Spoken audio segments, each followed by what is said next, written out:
Hi, welcome to Java Coding Assist. In this video, we are going to see role-based authorization.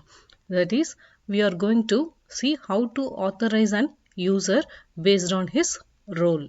In a RESTful web service or a REST API, not all the resources can be accessed by all the users. Each user will be having a role, and only based on that role, he is given access to the resources. So let's see how we can restrict the access to all the resources and how we can just assign the access to the resources based on the role. Let's create a new Spring Boot application with all these dependencies: Spring Web, JPA for data access, H2 database, cloud security, and DevTools. We can implement this role-based access control in two ways: by configuring the HTTP security in WebSecurityConfigurerAdapter, or by using the global method security in controllers. We can see both the methods here. First, we have to understand what is role-based access control. In our application, we are going to use two domain objects, user and car.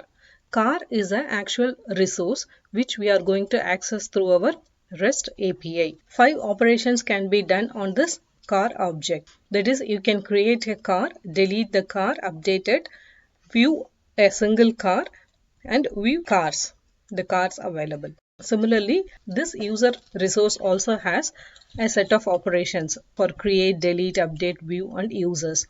This user object is for authentication and authorization purposes. Now we are going to see how this car resources will be accessed by the users.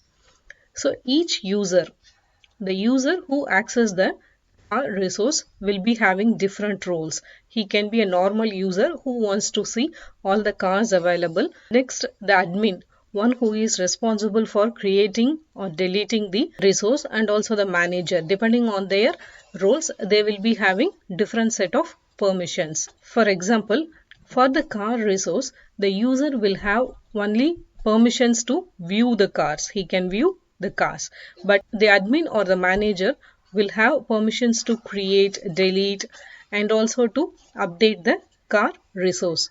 Similarly, for an user also, the user can view only his own details.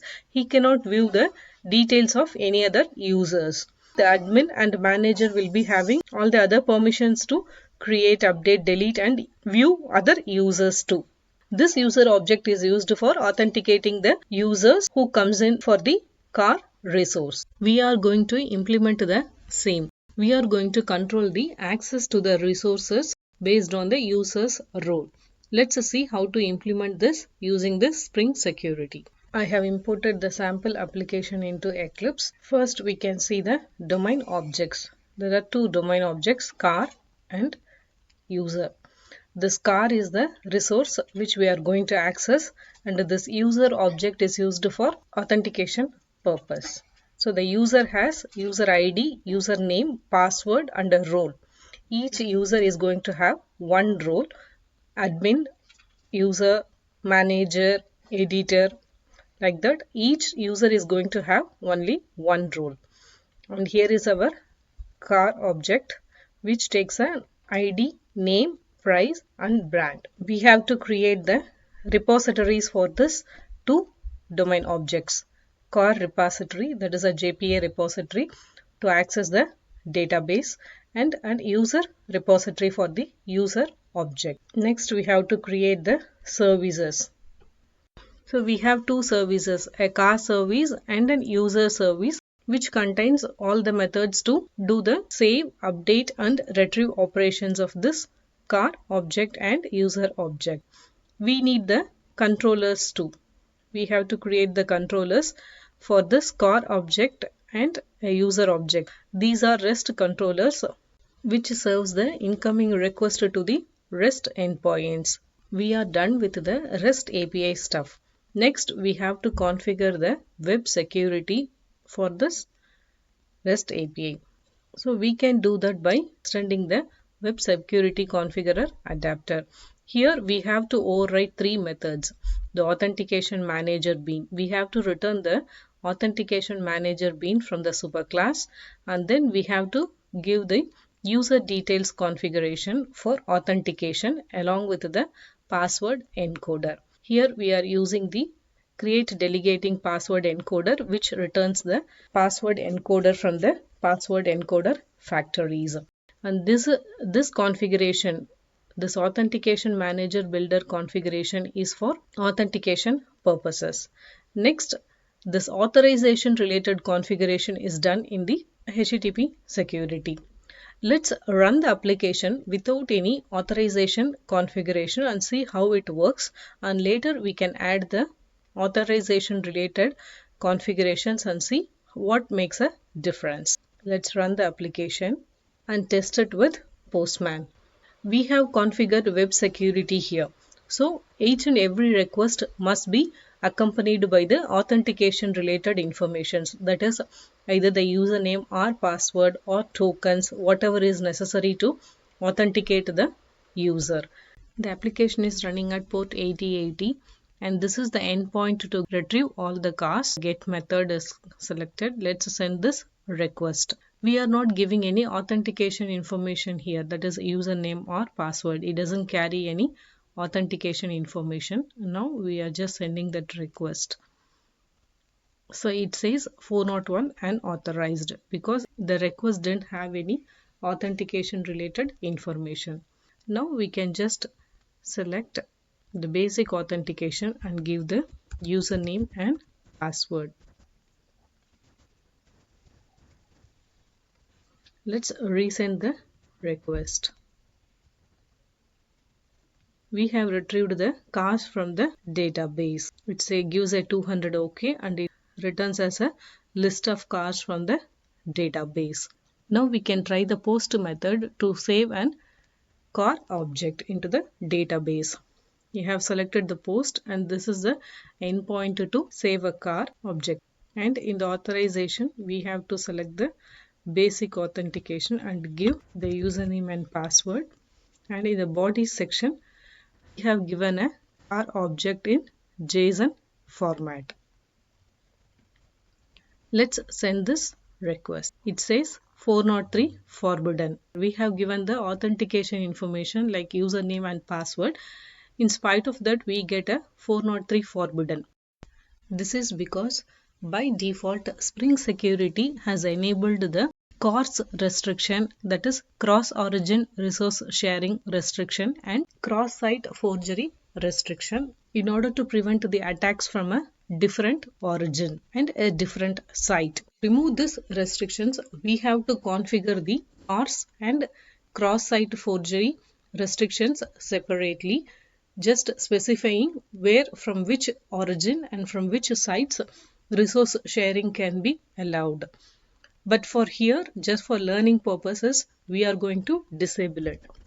HTTP CORS disable. This will disable the CORS and HTTP CSRF disable. This will disable the cross-site forgery restriction. Now let's resend the request. Same request. After disabling both the CORS and CSRF, we are just resending the request. Now it gives a 201 created response along with the saved COR object. Likewise, the other operations like put, delete also works along with the authentication information.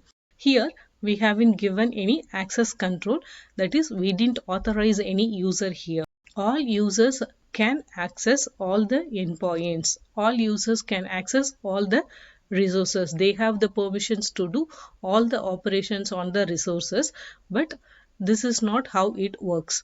Each roles should have a specific permission to do specific operations. Let's go back and configure this in HTTP security. HTTP.authorize request. All the requests has to be authorized. Initially, it will be authenticated. Here we say that it has to be authorized too. And we are going to authorize based on the HTTP methods. We are just going to say which roles are going to have access to which HTTP methods. let's start with the post method and matches, and here we have to pass in the HTTP method, post method. This HTTP post method can be accessed by any roles like admin and manager. Similarly, we have to configure for all the other HTTP methods too. Here, post method will be accessed by the users who are having the role either as admin or manager. Here we have configured the access control for all the HTTP methods. The post and put method can be accessed by admin and manager. The delete method, that is, the delete operation can be done only by the manager, and get can be done by all the users, admin, manager and user. Let's now go back and check whether this authorization stuff works. Here initially the post operation is done by a user who has an user role. But according to our authorization information, a user role cannot do the post operation. Now let's check whether this user with the user role is able to access the post method after the configuration. No, this user with the user role is not able to access the post method. It gives 403 forbidden because this user doesn't have the permission to access the post method. He doesn't have access to update the database. Let's try with another user who has an admin role.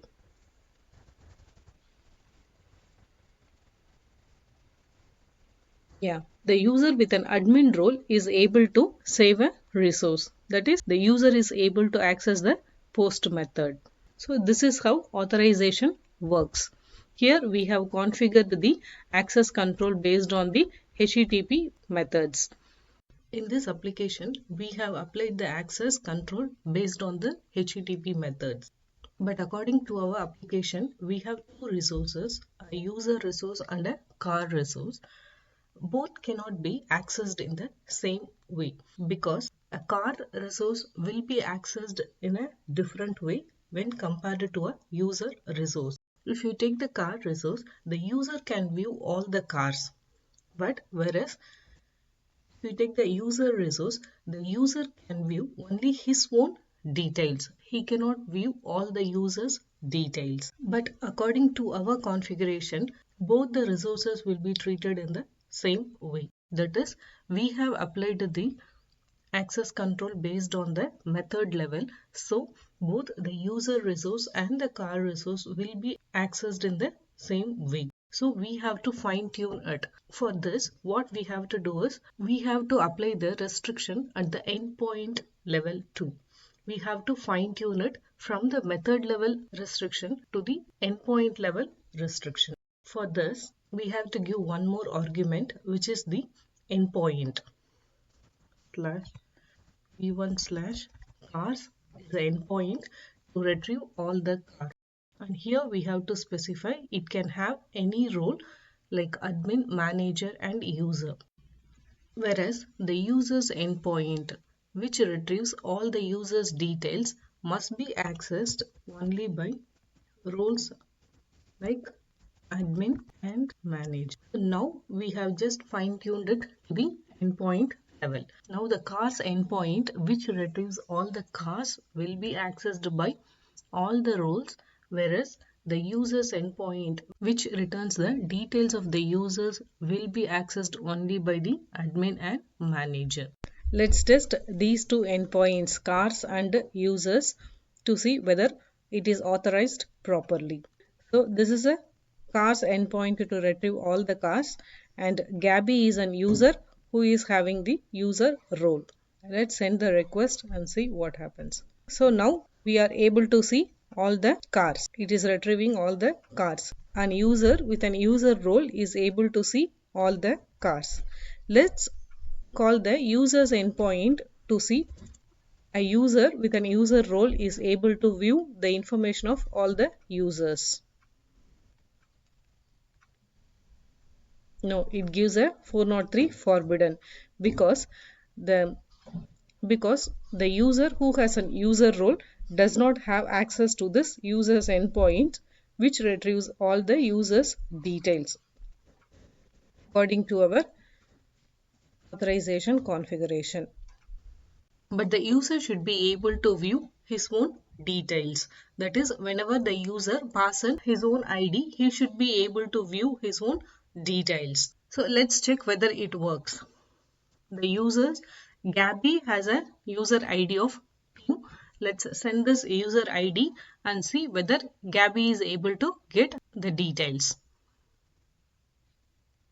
No, Gabby is not able to retrieve the details because we didn't configure that endpoint. We have to configure that endpoint such that the user should be able to view only his own details. To ensure this, the incoming user ID should be validated against the authentication information. That is, user ID that comes in must be equal to the user ID of the currently authenticated user. To configure this endpoint, we should again use and matches gtp method dot get the user the endpoint e1 slash users slash user id. This user id is a path variable. Here we pass in the user id of that user, and this user id has to be verified against the user id of the currently logged in user. The currently logged in user's information will be, that is, authentication information will be stored in the security context holder, and this authentication object is created by Spring Security when it authenticates an incoming user. And this authentication object contains this user details object within that. That is, this user details object is encapsulated within the authentication object. So, using that authentication object, we can get the user details like username, password, and the roles of that user and other data that are required to authenticate an user. We are going to make use of this authentication object to validate the incoming user ID against the user ID of the logged in user. That is the user who is currently authenticated. For that, we need to create a new component, user security. In this class, we have a method called hasUserID. This method takes an authentication object and the incoming user ID, and it validates whether the user ID is equal to the user ID of the currently authenticated user. It does this by retrieving the username from the authentication object and retrieves the user ID of that particular user, and it validates against the user ID that came in the path variable. If both the user IDs match, it returns true, otherwise false.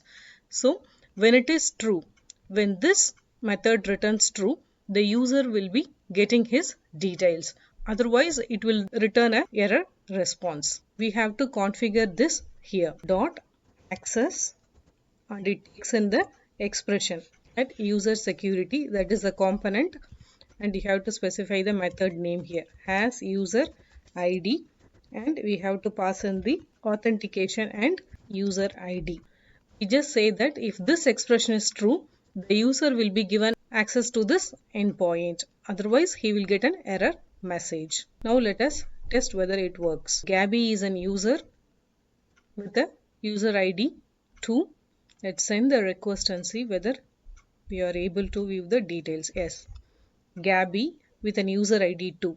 This user ID should match. Who is having a user role is able to view his own details. Let's send in a different ID. So it says 403 forbidden. This is because the user IDs doesn't match. So a 403 forbidden error message is given as a response. So now it works as expected. Only a user can view his own details. He cannot view the details of the other users, and he cannot view the details of all the users too. This is how we configure the role-based access control using Web Security Configurer Adapter. We can also achieve this role-based access control at HTTP method levels by configuring them in controllers too. We can see it in part 2 of this video. Let me know your thoughts in the comment section. Thanks for watching. Bye.